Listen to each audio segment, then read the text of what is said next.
All right, today we're jumping straight into the Quran's 28th chapter, Surah Al-Qasas.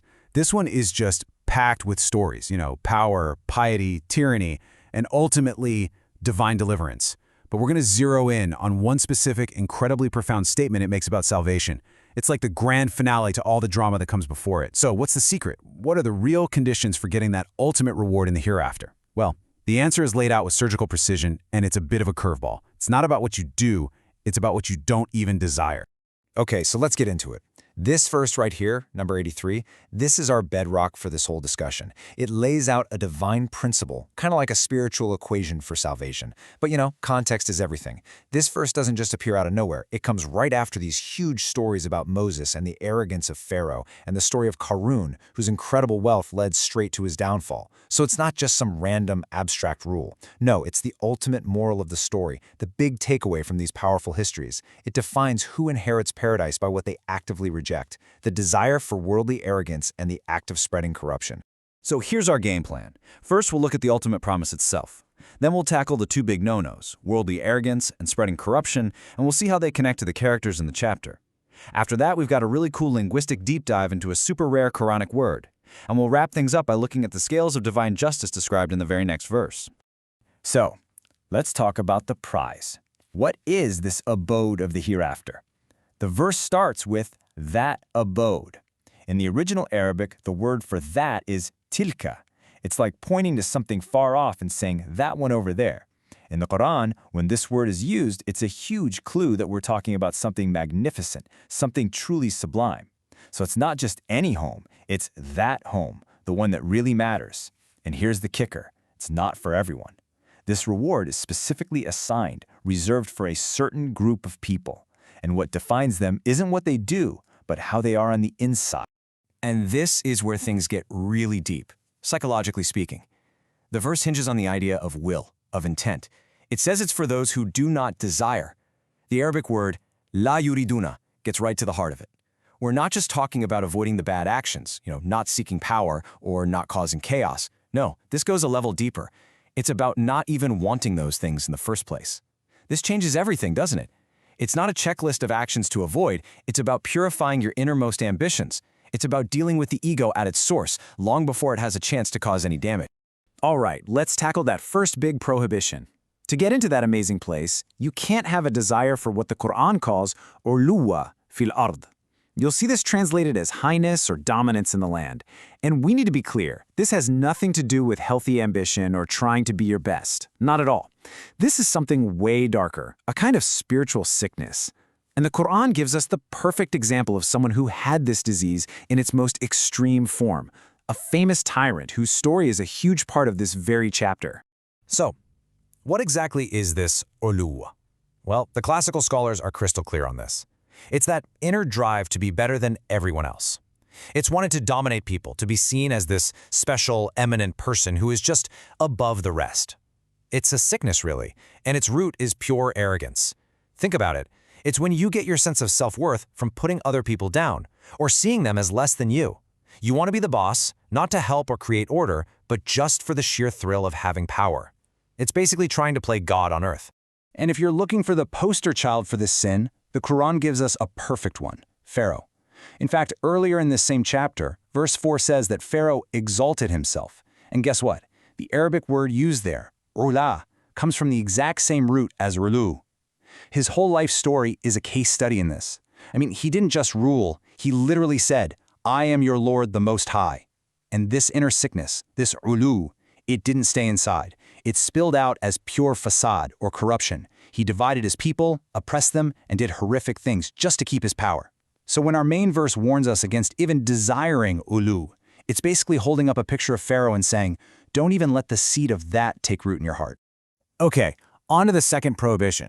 This one builds right on top of the first. After warning us about that internal desire for dominance, the verse adds, or fasadan. And fasad just means corruption, but it's a really broad term. It covers all the external actions that mess up the divine and social order. So if ulu is the sickness in your heart, fasad is the poison that spills out and infects the world. The best way to understand fasad is to look at its opposite, which is salah. Salah is all about righteousness, order, fixing things. So fasad is, well, It's any act that tears all that down. It's anything that disrupts the moral or social order God set up. And this covers a whole spectrum of things, from the massive systemic injustice of a guy like Pharaoh, all the way to the arrogant, show-off wealth of someone like Qarun, who was specifically told, do not seek corruption. It's theft, it's lying, it's breaking promises, basically anything that unravels the fabric of a good society. Now you might be thinking, hang on a second, isn't trying to be like Pharaoh a type of corruption? And you'd be absolutely right. Yes, the scholars make it clear that ulul is one of the worst kinds of facade. So why mention it separately? It's a brilliant rhetorical move. By pulling it out and putting it first, the Quran is putting a giant red flag on it. It's saying, this right here, this is the root of the problem. This is the foundational sin where so much other evil comes from. It's the original sin of Iblis, of Satan, who is kicked out because of his arrogance. It's so serious, it needs to be called out by name before we even get to the general category of corruption. Okay, before we move on to the scales of justice, we're going to take a quick detour. It's a really fascinating one, I promise. It's all about this linguistic gem in the verse that comes right before our main one. You see, it describes how people reacted after seeing Qarun, the super rich guy, get swallowed by the earth because of his arrogance. Just the day before, they were green with envy. And now, their shock, their regret, this sudden aha moment, it's all captured in one single, super rare, and really complex word, way ka'anna. So here's the line. After they see what happened to Qarun, the people who wanted to be him say this. Now, this word, way ka'anna, is so weird and unusual that scholars have been debating it for centuries. It's a real puzzle. So let's take a look at what they figured out. Okay, this is where you can really appreciate the depth of the Arabic language. There are a few different theories. The most common one is that it's actually two words smashed together. Way, which is like saying whoa or oh no, and ka'anna, which means it is as if. So you put them together and you get something like, whoa, it's as if the disbelievers don't succeed. Then you have another group of scholars who say, nope, it's one single word, and it means something like I know or I realize. So for them, the line is, I get it now that disbelievers don't succeed. And then there's a third theory, that it's weka, which is like yelling, hey you, plus enna, which means that. So it's like, hey, listen up, know that the disbelievers won't succeed. But here's the cool part. Even though the grammar is debatable, every single interpretation points to the exact same thing, a sudden, powerful moment of clarity.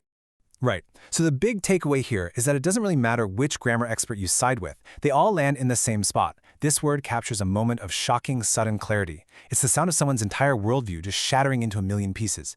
These people were obsessed with wealth and status, the very ulu that Qarun was all about. And in an instant, they see it's completely worthless next to God's power. And this realization, this wa'eka anna moment, sets the stage perfectly for the very next verse, which is all about what truly matters. And that brings us to the next section and verse 84. This is where we get the mechanics of divine justice. So we've figured out who gets into the hereafter based on their character. Now we're going to see how their deeds are actually weighed. And what we find is a system that's all about balance, but tilted heavily towards mercy. Pay close attention to how this verse is built. It's split into two parts, right? A clause for good deeds and a clause for evil deeds. They look parallel, but the outcomes are completely different. They're asymmetrical. And this beautiful imbalance tells us something absolutely fundamental about God's relationship with us. Okay, let's break it down. On one side, you have good deeds. If you bring a good deed, a hasana, the reward is khairun minha, which means better than it. So it's not a simple one-for-one deal. The reward is based on divine grace, or fadl. One good deed could be multiplied by 10, by 700, maybe even more. Now look at the other side of the scale. If someone brings an evil deed, a sayyeya, the repayment is illa ma kanu yamalun, only for what they used to do. It's an exact one-for-one repayment. That's pure justice, or adl. Notice what's missing. There's no multiplication of punishment. And this right here, this demonstrates a core belief. The whole system is intentionally rigged in favor of mercy. When we're talking about rewards, the rule is grace and multiplication. But when it comes to punishment, the rule is pure exact justice. No more, no less. It shows that God's grace, his fadl, is the primary force at work, way more than his exacting justice, his adl.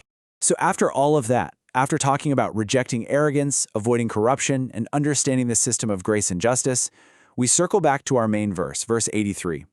It ends with this perfect concluding statement. It tells us exactly who these people are, the ones who have all these winning qualities.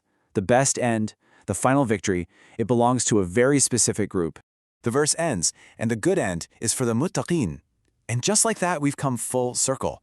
The verse started by laying out the conditions, and it ends by giving a name to the people who meet those conditions. Everything we've talked about is wrapped up in this one single powerful word. So, who are the al-muttaqin? Well, the word comes from a root that means to protect yourself. These are the people who have taqwa, which is this constant, active awareness of God. And because they're always aware of God, they actively shield themselves from the things that would displease Him. And what are those things? This verse tells us exactly. It's those two huge spiritual poisons we've been talking about, that internal desire to be above others, the ulu, and the external act of causing corruption, the fasad.